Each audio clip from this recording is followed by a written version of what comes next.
Good morning, good afternoon, and good evening, everyone. We are so glad to have you joining us today in the second session of this year's WBECS Coach Showcase.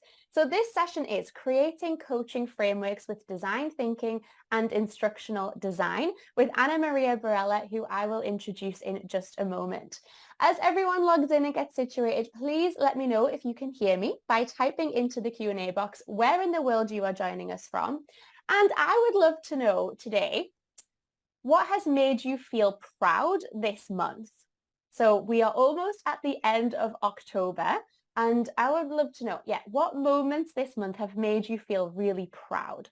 Please type them into the Q&A box and I'll take a look in a moment.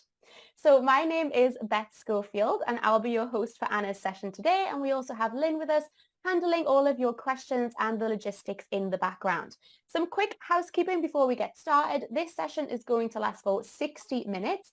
Please use the Q&A box to interact with us and ask any questions that you have.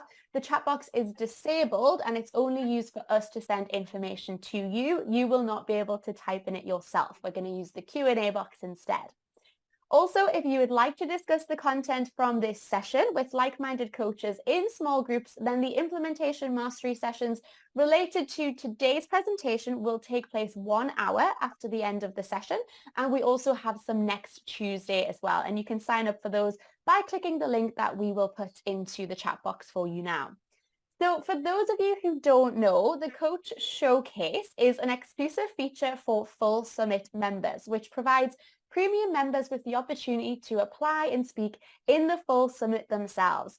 Today is the second session of this year's Coach Showcase series, and from now until May next year, Coach Showcase sessions are going to take place on the last week of every month. So we hope that you can join us for as many Coach Showcase sessions as possible and support your peers as they take to the stage.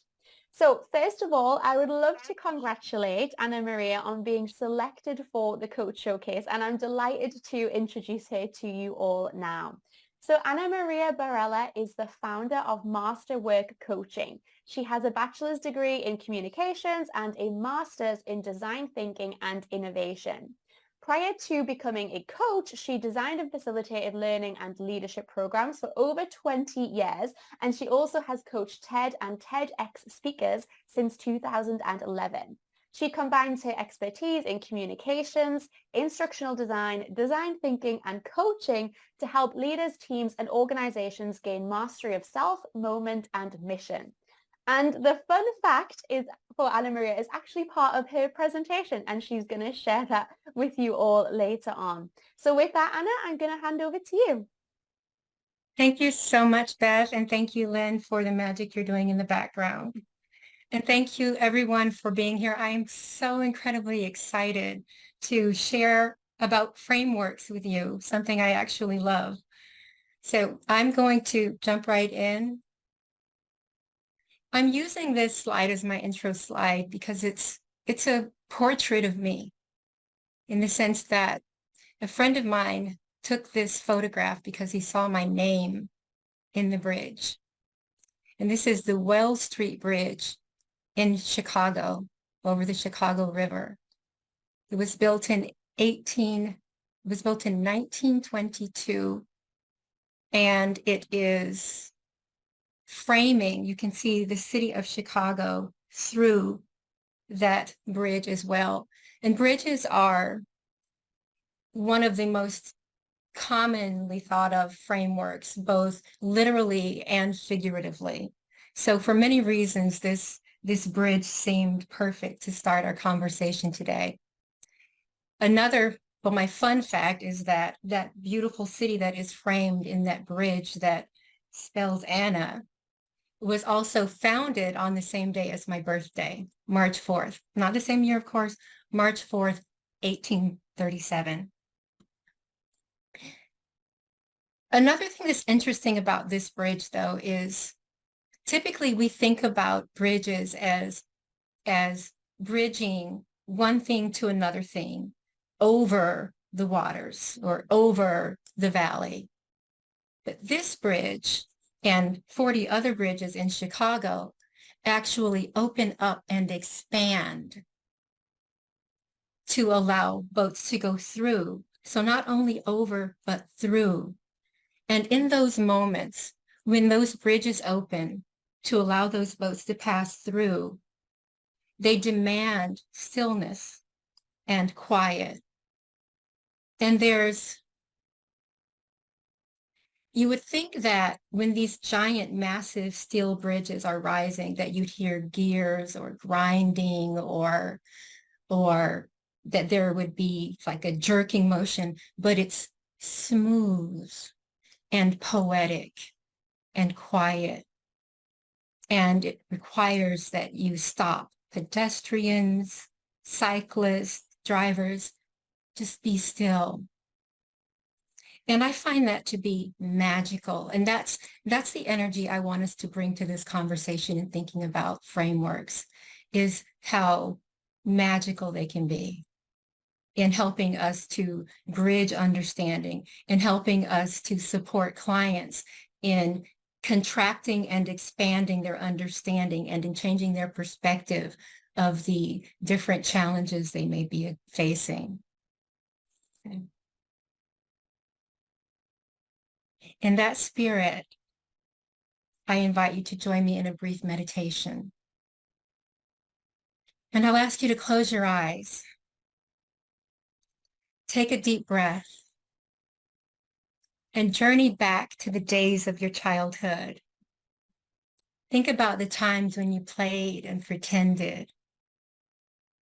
Visualize the sandbox, the tree house, the clubhouse, or the secret hideout where your imagination ran wild. Remember the games you invented, the rules you made up, and the roles you assumed, all with your unlimited, limitless creativity. As you inhale, embrace the power of your youthful imagination. Feel the freedom to design your world exactly as you want, without constraints. Relish in the boundless potential of those early years where everything and anything was possible. With each exhale, release any stresses or restrictions that adulting may have imposed on your creativity. Allow your inner child's inventiveness to flow. Remember that just like in your childhood, you can craft your own imaginative frameworks in life, always adding a touch of wonder and magic to your journey. And you can invite your clients to do so as well. And I invite you to carry this spirit of play and playfulness with you into our conversation today. And open your eyes, please, when you're ready. So we're co-creating a space of depth, discovery, exploration, and play together from the heart with purpose, presence, and participation.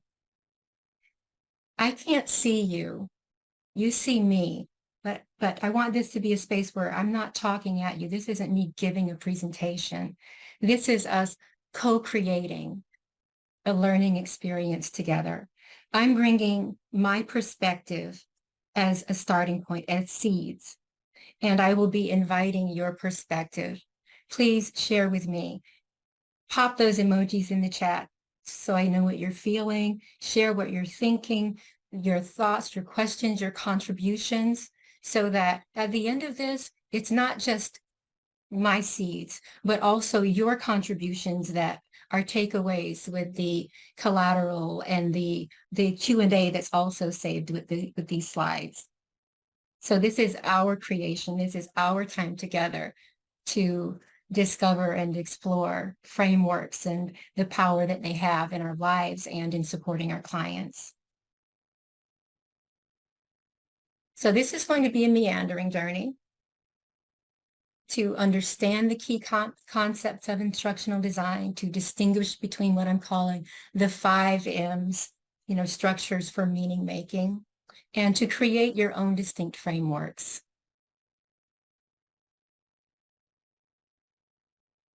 I have a couple of poll questions just to get a sense of who's in the room.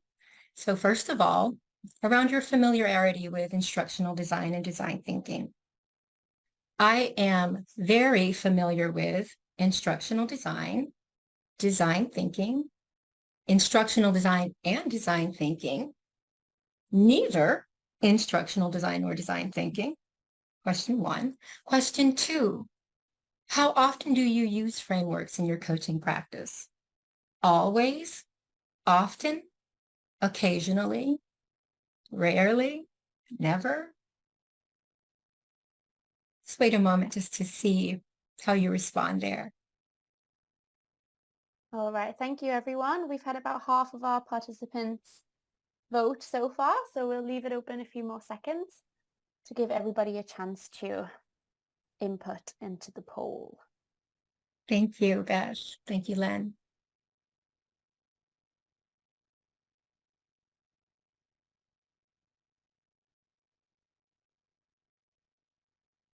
All right, we're at about 75% now, so I am going to end the poll and share the results.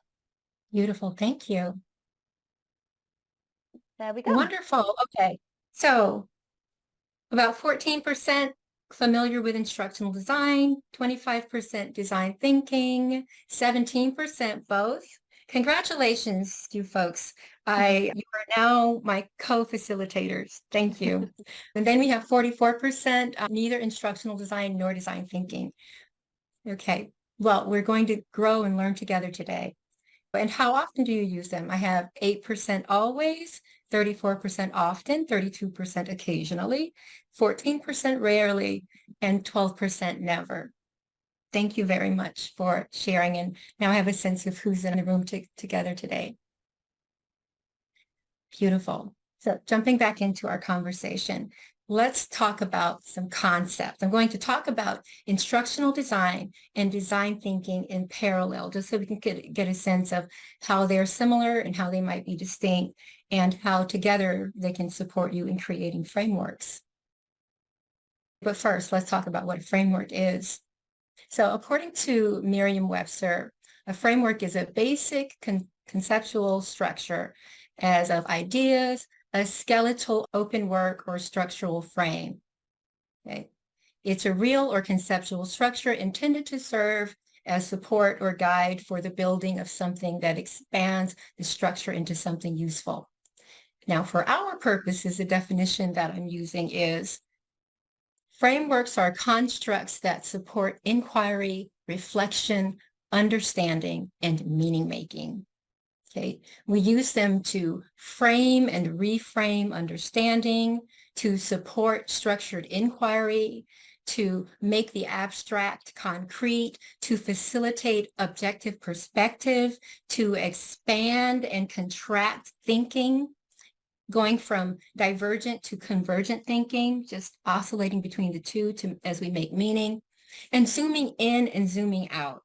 And we'll talk more about that as we look at the different concepts. So what's instructional design? Instructional design is a systemic approach to creating instructional experiences with the learner at the center, and the prime objective ensuring that they are able to perform specific and measurable tasks at the end of whatever that learning experience may be. Whereas design thinking is a human-centered approach to innovation that draws from the designer's toolkit to integrate the needs of people and possibilities and technology into the requirements for business success. Now, the key distinction here is that once you are in an instructional design process, you've already decided that the solution is a learning solution or some type of training intervention. So it's a very convergent process toward analyzing, designing, developing, implementing, and then evaluating that learning solution. Okay, it's not 100%. Any instructional designer will tell you it's not 100% linear, but relative to design thinking, it's a very linear, convergent, solution-oriented method. Whereas with design thinking, there is divergent and convergent thinking. Divergent and convergent thinking. You are expanding and contracting your understanding to further crystallize and refine what they call cutting boxes out of smoke. and it's discovery oriented around what's possible. Not that we know the solution and it's this specific solution that we're working on, but we're in a discovery process. So understanding the broader context, then empathizing to understand how that applies to the user and the user's needs and the user's pain, and then defining that further around what's possible in terms of solution, but then ideating.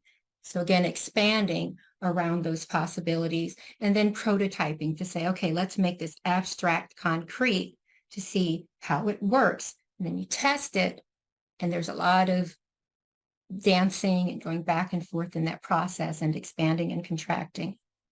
And that's frameworks help us because they give us a structure. They give us the freedom to expand and contract because we have a foundation to play and to dance in the moment with clients. Okay, so some key concepts that, and just kind of how they parallel. So coaching, instructional design, design thinking, client-centered, learner-centered, human-centered, and we think about empathy when we talk about design thinking. Active listening. So with instructional design, there's information mapping. So a way that when I'm listening to a subject matter expert, I am mapping. I'm already mapping in my mind how that information relates and kind of creating these frameworks on the fly, because I know that I need to be able to make it concrete for the learners to get it. And then how that translates in design thinking is framing. Now, let's be clear that no one is going to, unless you're already an expert in design thinking or instructional design, you won't walk out of this conversation an expert, because I'm plucking just a few concepts that support our discovery and exploration around creating frameworks. Okay, so this is not an all-inclusive list, and this is just my take on it, pulling just some frameworks. Active listening, framing. So as in design thinking, when we're listening and understanding and empathizing with users, we are thinking about, there's the presenting challenge that may have been, the original concern or challenge to be addressed, that is then framed and reframed as we gain more understanding and more listening, right? Then there's questions. And in instructional design, questions are framed in a very specific way, because the learning objectives have to be observable, actionable, measurable, right? So there's a very specific language and framing around how questions are stated, and assessments and tests, so how it is then tested. With design thinking, I think of the questions as being either convergent questions where they're more open and we're still exploring, or we are going more divergent where we are saying, okay, so let's now give some definition to the abstract that we've been exploring, right? And so the questions change depending on where we are in that flow. And then we have client growth being one of our central needs in coaching. And how I kind of map that in terms of frameworks and instructional design is, in order to support that client growth with instructional design, one of the things instructional designers do is they consider multiple intelligence to ensure that they are using various modes and methods in their training to address the specific needs of the learners. With design thinking, I think of the attention and energy that goes into the user experience in terms of observing the user to see, okay, how can we optimize their experience, their being in this space? And then finally, practice, goal setting, and action planning, right? What that looks like in instructional design is clear learning objectives, terminal objectives, and tests. With design thinking, there's a bias toward action. So it's rapid prototyping and experimenting so that we can learn. So the rapid prototyping is part of that practice. Now we're going to come back to these, and I'm going to drill in on just a few of these concepts a bit later, but I wanted to give you just a general map of the concepts. So the 5 M's for meaning-making structures. 5 M's, so meaning-making structures. I have 5 here that I've decided to use as the grounding for our conversation today. So metaphors, models, map, matrices, methods, and processes. All right, so metaphors use simple pictures or concepts to understand the complex. So we could think of the ladder of inference, coming to a crossroads, looking at a rose and thinking in terms of the flower, the thorns, and the buds. I'm curious, I want to pause for just a moment. I would love to hear some of your favorite metaphors. If you could pop some of those in the chat, I'd love to see. Just what are some of your favorite metaphors? Okay, the mirror. Okay, others? His favorite metaphors: sailing, trains, garden plot, yellow brick road, cocoon, the sun, tree, bridge, map. Love it. Blue sky. Thank you so much. Thank you. I love this. Keep popping those in there. Everything that we're doing this together. We're creating this experience together. So thank you so much for popping that in there in the chat, in the Q&A. All right. So models. So models use shapes and position to show relationships between ideas and concepts as parts of a whole. So think of things like the Ikigai Venn diagram or Maslow's hierarchy of needs, things like that, that the life wheel or the life pie, however you like to think about it. Okay. What are some of your favorite models? And I see some more metaphors popped over here. Surfing high waves for metaphors, the frog, valleys and mountains. And now I'm seeing some of the models come up. So vertices of a triangle, wheel of life, pyramid of tilt, weather, ladders. Okay. So please continue to pop those models in there. I'd love to see those.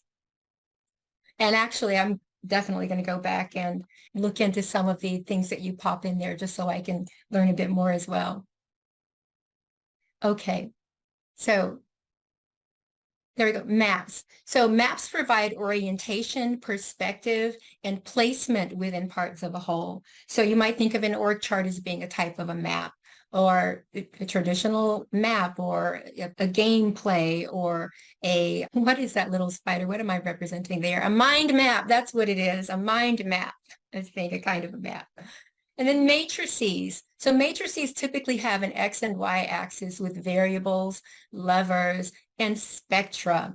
So Franklin Covey's time matrix would be an example, a SWOT analysis.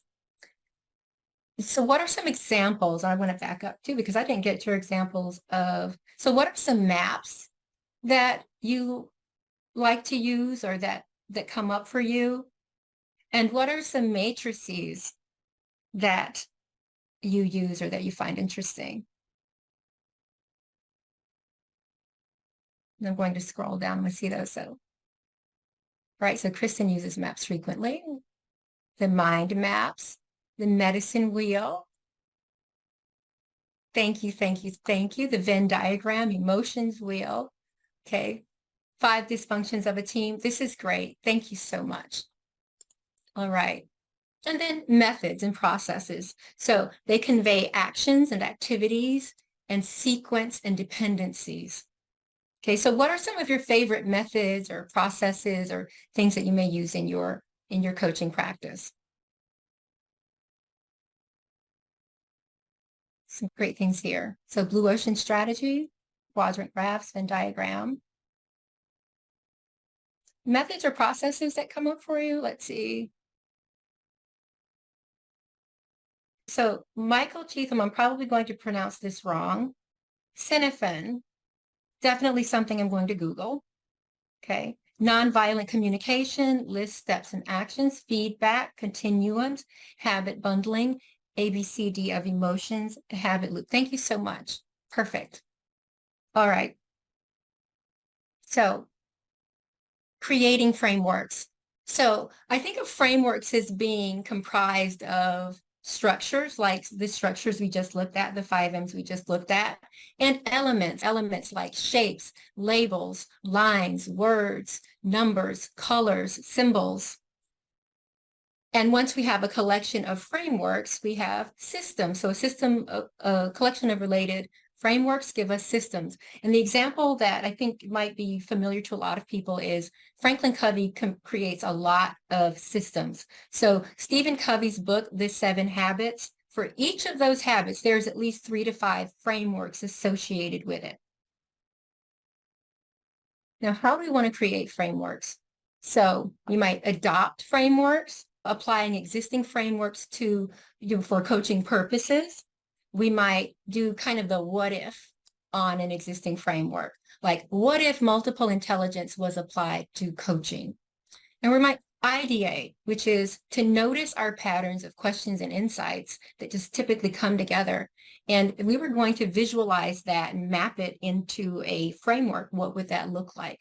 And kind of creating them on the fly and co-creating them with our clients as well. All right, so coming back to these key concepts, we've been talking about framing a bit and convergent versus divergent at the beginning when I was just talking about some of the distinctions between instructional design and design thinking. What I really want to focus on here in terms of the models would be information mapping, Bloom's taxonomy, and multiple intelligences. Okay, so information mapping. This is a method that was founded by Robert E. Horn. He was a political scientist who taught at Harvard, Columbia, and Sheffield universities. Chunking is grouping of information. It's much easier for us to recall, record, to record and then recall information when it's chunked. We even think about our phone numbers, number, dash, number, dash, number, because it's easier for us to remember when information is chunked like that, or our social security numbers, number, dash, number, dash, number, because then the brain is only remembering 3 units versus 10 numbers. And we want to think about how we can do that when we're creating our frameworks. Then there's categorizing, and categorizing is considering the type of information you're dealing with. So principles answer what we should or shouldn't do. Procedures answer what's happening and how it works. The process is giving you the sequence, the big picture sequence. The concept answers what it is, like a definition. Structure answers what it looks like and what the parts may be. And facts answers the question, what's true, what's not true. Labeling is putting titles on your chunks. So labeling each unit of information. Okay, prioritizing and sequencing. So you can think of priority as kind of applying Pareto's principle, the 80-20 rule. And a few examples. Roughly 80% of the effects come from 20% of the causes with Pareto's principle, meaning maybe 20% of a plant contains 80% of its fruit. 80% of a company's profit comes from 20% of its customers. So just for example. And those are the things you want to give your attention to and highlight in your frameworks. Okay, and the sequencing is typically going to be based on natural progression.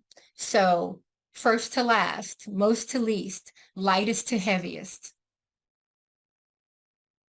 And I added sticky-ing since I had, everything else has an ing, so I gave it an ing. And these are things that you're probably noticed and familiar with. Consonants, like the 5 P's of presentation. Assonants, like the 5 E's of experience design. Acronym, when it's spelling a word, like a SWOT analysis, or acronym, where it spells a word that's appropriate, like the STAR process or the STAR framework. Repetition, right thought, right speech, right action. Numeric, like the 7 habits or Porter's 5 forces. parallel, categorize, theorize, prioritize, or visual, where there's symbols to represent the ideas. Okay, all in the service of making your concept memorable, sticky, easy for you to recall, easy for your clients to recall and to carry with them and to practice in their own lives. Looking at Bloom's taxonomy. So I mentioned that Bloom's taxonomy is used by instructional designers to ensure that the learning objectives are at the appropriate level. So there are 6 levels: remember, understand, apply, analyze, evaluate, create. And you'll notice in this third column here that there are verbs that align with the various levels. So for level 1, for the recall, remember, define, duplicate, list. For that apply level, choose, demonstrate, dramatize. For that create level, assemble, construct, create, so that the observable, measurable objective is actually verbed in alignment with the level. Okay, so a question might be, if we were thinking about adapting Bloom's taxonomy for coaching, what might this look like? What might the different levels be if we were adapting or creating Bloom's taxonomy for coaching and the types of questions we ask? I'd love to see just a couple of thoughts in the chat.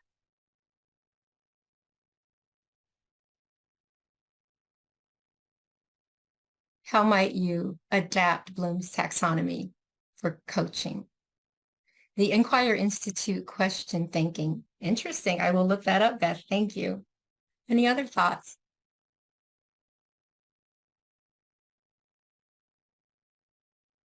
And I'm seeing some other things came up. Okay. It might be upside down. Okay, interesting. So you'd flip it. Okay, so Gary, you do use it. Okay, moving from theory to action. Love it. Okay, thank you. Please keep it coming. Please keep it coming. All right. Multiple intelligences. So multiple intelligence is used by instructional designers to ensure that various learning modalities are included in the design of the learning programs to address the needs of diverse learners. If you were going to plot various coaching methods in this chart, what are some of the coaching methods or approaches that would align with these different sections of the pie? Now I'm looking to the Q&A because I'd love to hear your thoughts there. Oh, and Denisa, wow, this is an interesting, let's see. Thank you. That's a great list of questions. Okay, so how might you map what, for example, let's say bodily kinesthetic, maybe embodiment fits there. What are some other things? What are some coaching practices that you might map with some of these multiple intelligences? Strutzi, somatic coaching. Thank you, Karen. Others. Positive intelligence, team coaching. Thank you. Get a person walking. Absolutely. Visualization creation. Positive, I love this. Embodiment, body wisdom, emotions and data, reflective inquiry. Perfect. Okay, and Karen says you can use them all depending on the circumstances. Thank you, love it. But this is just something to play with and reflect on even after today's conversation. And now I'm going to move on to just a few favorite frameworks that could be easily adapted to coaching. This is a ladder of inference.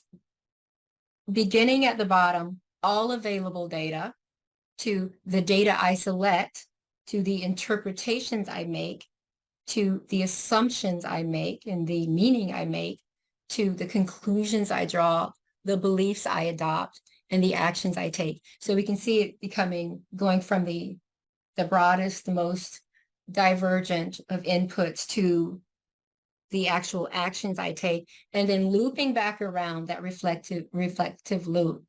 This actually, it almost feels like a coaching framework. I'm curious to hear how you might adapt this framework to make it more of a coaching framework. And Gary uses it all the time. Oh my gosh. I'm excited too, Gary.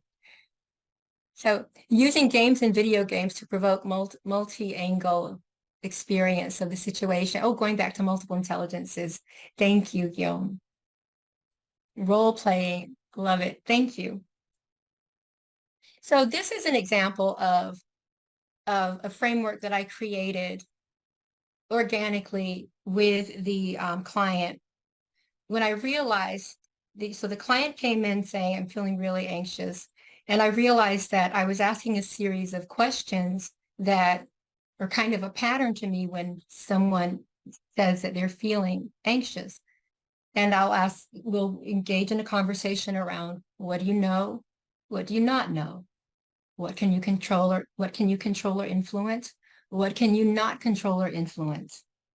Right? And when I saw, okay, great, this is a pattern, I just created a matrix and said, okay, so let's just do a 2x2 and let's download, right? Well, I invited them to download. I didn't say let's download. I invited them to that possibility if they would like, and they chose to.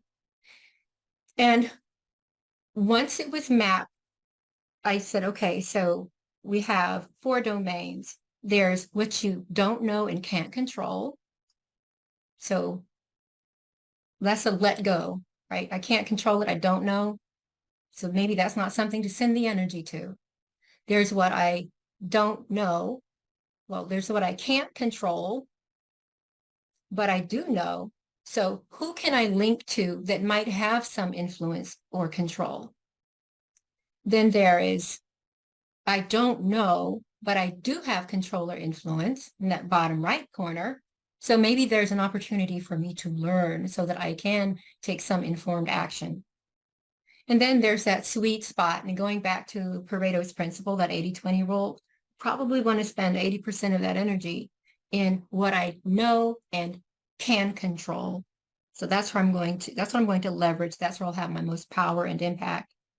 So the steps that I made up to go along with were capture the dust. So there are all these thoughts, all these disparate thoughts and ideas. So capture the dust, categorize it in the matrix for yourself, just to gain some clarity and to make this abstract more concrete.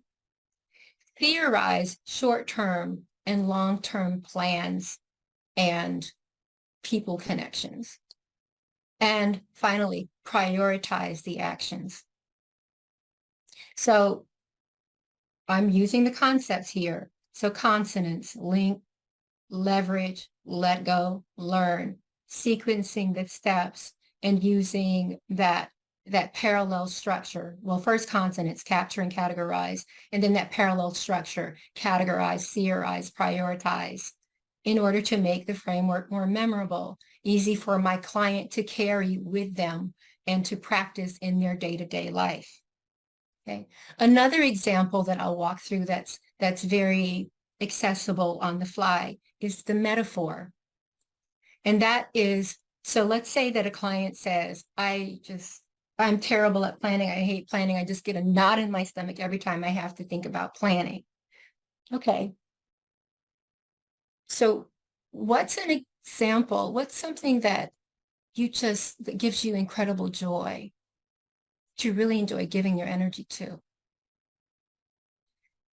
And they might say dancing or gardening or cooking or traveling, whatever that thing might be that gives them a lot of joy. And then you might follow up with, okay, so tell me about gardening. And then share with you about gardening. And you'll notice how the state changes when they're talking about something they love. Okay. And you're listening. And then you might ask them, after they've told you kind of they've painted the picture for you, then you can pluck the elements for the framework. Okay. So let's say, what if the gardener was creating the plan? Because I'm hearing you actually talk about some things that are planning as a gardener. So what if the gardener created the plan at work? What would the seeds be? How would seasonality show up in the plan? What is the soil? What would be the sunlight? What would be, assuming sweet potatoes, because it starts with an S, what would the yield be? What would the sweet potatoes be? Right? So right there, you've co-created a framework with them that has resonance. This is another example of a framework that I created, that I ideated for myself. And it's for my business. So mastery of myself. So self, mastery of moment, mastery of mission. And this is my shorthand way of expressing, how I support clients. And for each of these different things, there is a set of frameworks. And so I'll ask you, if you were going to create a triplet, or what is it called? What is it called when it's 5? Okay, 3 to 5 elements to express how you show up for clients and how you support clients. What would those 3 or 5 elements be? Maybe it's individuals, teams, and organizations. Maybe it's head, heart, gut. What would those 3 to 5 things be if you were going to just create some type of representation of how you support clients? I'd love to just see a couple of those in the chat if someone would be willing to share. Passion, purpose, and presence. Beautiful. Okay, and I see some questions coming up here, so I'm going to wind down in 2 minutes so that we can enjoy some of these questions. All right, so I'm going to ask you, what do you think of when you see these dots? Just a couple of oh, thank you, Brett. Clarity, communication, and competence. What do you think of when you see these dots?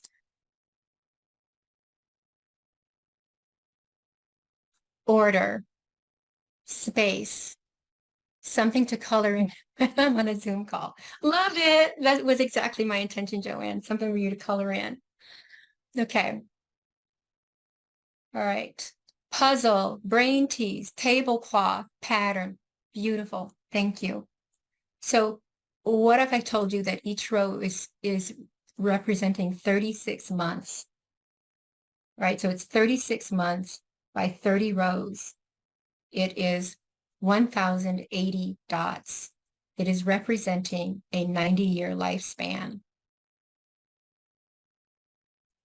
Right. So these dots can mean anything, right? I asked a friend what he saw when he was looking at these dots. He said, I was looking for the one that was not a circle, right? And then he said, and then I was crossing my eyes to see if a 3-dimensional form would emerge. So it doesn't, oops, didn't mean to do that. There we are. So it doesn't, whatever comes up for a person says something that is relevant or relative to where they are in their journey and what's coming up for them. I added these labels to give it a specific meaning that then begs another whole set of questions and possibilities to explore with a client. And I just included this because, again, 7 Habits is a perfect example of using all the M's, right? So that the metaphor of putting your big rocks in first, the model for habit is that sweet spot between knowledge, skills, and desire as a model example. That map of kind of where you are on your journey from the moment we arrive to the moment we ascend. matrices, the time matrix, methods, the weekly planning. So just an example of how they did it. And to wrap up, so we covered some concepts, definitions, and methods. We talked about 5 meaning-making structures, metaphors, models, maps, matrices, and methods. And we talked about creating frameworks by adopting, adapting, and ideating. Now I have this picture here. This is Rubik's. I asked Rubik's to count. Rubik's cannot count. But when I asked him to count, he put up his fingers and he started saying arbitrary numbers. He put up his primary framework, his body, and he started counting. So my point is that we think in frameworks naturally, and we are surrounded by frameworks. So I'm not going to ask you to try to use frameworks in your practice because there is no trying required.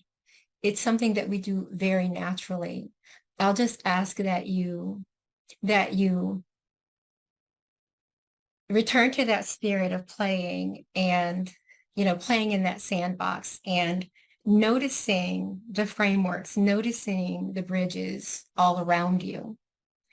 Thank you so much for being with me in this conversation. I am super duper excited to review all of this chat and the things that you contributed here in the conversation. And with that, I am going to open it up for questions. Yay, thank you so much, Ana Maria. That was fantastic. So many lovely comments coming into the Q&A box. Such a different kind of session to what we usually have here at WBECS. So yeah, thank you so much for sharing that wisdom and all of the practical insights. I think it was really fantastic. So if you do have a question for Ana Maria, please pop it into the Q&A box. We have about 12 minutes of question time, basically. So yeah, don't hesitate with putting questions into the Q&A box. We do have a couple to get us started. So the first one comes from Valerie, and she asks, do you share such a framework with the clients, or is this guiding your approach in asking the questions to guide the client? I share it with them because I want them to have the tools. So generally, I share it with them. I can't think of an example where I didn't or haven't. Awesome, fabulous. Hope that was helpful, Valerie. Who have we got here? Kanan is asking, Anna, can you give an example of how you use this framework, or where we can learn about this framework? Do you have any recorded role plays for using this framework and approach? I'm not sure which specific one he is referring to. It was quite late in the session, so Kenan, if you can share that in the Q&A box, which framework you are referring to, that would be really helpful.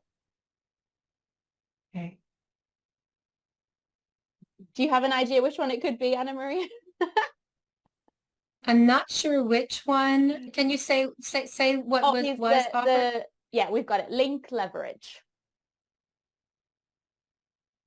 Oh, link leverage. Okay. Yeah. So that was in reference to the framework around what you can or can't control, what you do or what you do or don't know. So the link part was, if I have the knowledge but I don't have the influence, who might I link with? Who might I connect with who actually has the influence? Okay. Leverage is within the zone of I do know and I do have control and influence. So that's where I want to give most of my energy. That's where I have the most leverage. So I want to leverage that. And this is just in the domain of, let's say you have just a lot going on in life, right? So you just kind of map it down for yourself, your knowns, your unknowns, where you have control, where you don't have control. And then just use those categories to think about how you'll process those different spaces. I hope that helped. Yeah, awesome. Thank you. A question from Simitri. So they ask, how about clients who are dwelling in the analytical frame of mind? What's your recommendation to nudge them using a framework? I think it's nice to have frameworks in your pocket.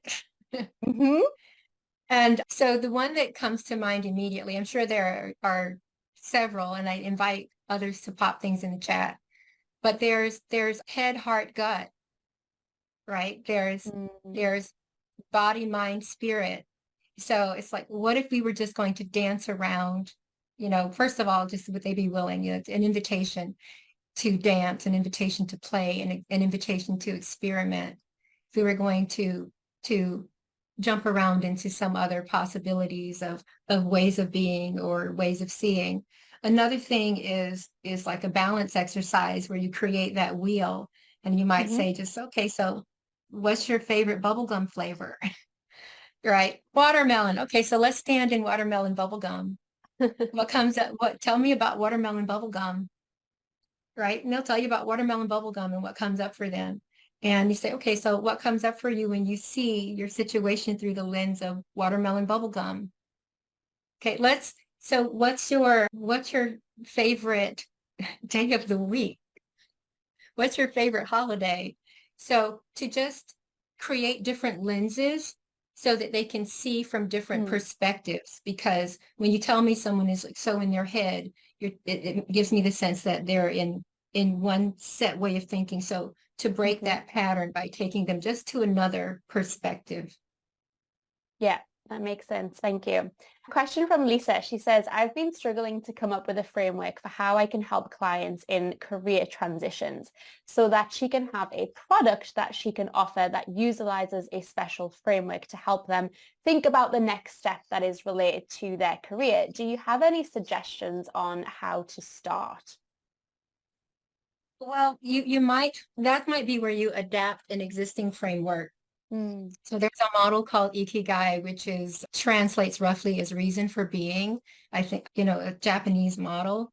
So you might look at that model and see how you might adapt that based on some of your own kind of patterns of understanding. You might combine it with other ideas. So thinking like taking the Ikigai model and not just having it be for this moment, but past, present, future. So when you were a child, what gave you joy? What were you good at? What, how would you map that? If you were going to create this future version of yourself, how would you map it with no limits, no bounds, just so that they can be in a space of exploration and possibility?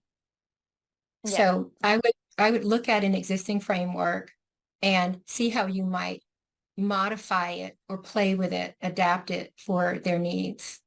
And also co-creating, because they're going to give you some cues on what's meaningful for them. So if Mhm. you just listen and start just kind of noting some of the key phrases they say, you'll probably be able to create something that's meaningful for them. Like even Mm, if there are four values that are very important to them, you might create a Venn diagram and say, okay, well, what's at the intersection of these values? What's at the sweet spot of these four values? So you might create something just based on their values, based on what's important to them. so helpful, Ana Maria. Thank you. Okay, question from Michael. He said, I love frameworks and try to use them all the time. Currently, I use NLP, systems thinking, mind maps, etc. But I find that makes my coaching model too complex. So the question is, Mm. how do you distill down multiple frameworks to a single model that works for you? And it might not be a single model, but definitely a simpler model. And the way I think about it is, remember when you learned fractions and then they taught you how to reduce those fractions down? So instead of it being 500 over 1,000, it was 1 over 2. So Mhm. how do you distill it down to its simplest form? So for example, with the model that I created around know, don't know, control, can't control, what I gave the client was very simple. What he came back with 4 weeks later, he created a giant matrix where he'd done something like that for each question that was stressing him out. So he made it much more complex, but it started out as a 2 by 2. And so you might think about, how can I make this the smallest representation of itself to a 2x2 or 3x3? Or how might this be represented metaphorically as a beginning place? Because, typically frameworks drill down. They go from the big picture, like the map of the mall, you are here, to where you actually start to see signage for each store, and then you can go in the store and they have their own mechanisms. So think about how you might zoom out and simplify it for yourself. And I love these conversations. So if anybody wants to connect with me and have these conversations, I'm always open to that because it's actually fun to me. Amazing. Thank you, Ana Maria. So yeah, we have a couple more questions from Michael. He has a few. So he says he loves the 90-year human life framework. The worldwide human life expectancy is below 75 years on average. Does it make sense to adjust this framework in rows of 10 and up to 100 years? And then he says I've seen it done. I've seen it done many ways. I did not create this, so let's be clear. I didn't create this framework. I've seen it done many different ways. So yes, absolutely. Do it in a way that would actually be most meaningful for you and your clients. Yeah, absolutely. And another question from Malcolm. He says, how would you create an effective coaching framework for high school students, and how would it differ from a framework for professional adults? I think first by considering what's important to them, their values, and also where they are in their journey, and let them create it.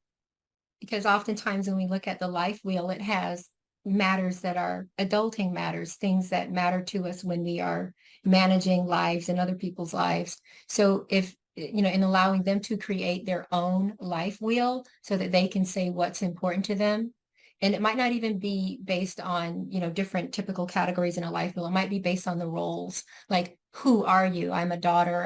I'm a sister. I'm a friend. I'm an artist. What's missing for you in terms of expression? Well, right. So you might allow them to create the framework. Love that. Alrighty, well, I think that brings us to the end of the session, Ana Maria. Thank you so much. That was wonderful. Before everybody goes, please take a moment to complete the feedback survey, which will pop up on your screen as you leave the webinar. The feedback is so important to us and to Ana Maria as well. So please take a minute to complete that. We would really appreciate it. And we also hope that you can join us for an implementation mastery session. Those are taking place in 1 hour. And we have some sessions next Tuesday as well. And you can sign up for those by clicking the link that is in the chat box for you. All right, Ana Maria, do you have any final words for everybody before we go? I just want to thank everyone. And, again, just think sandbox and think bridges around you everywhere and play. Amazing. Thank you. Really appreciate that. All right, everybody. I hope you have an amazing day and rest of the week, whatever you are up to, and we'll see you on the next session. Bye.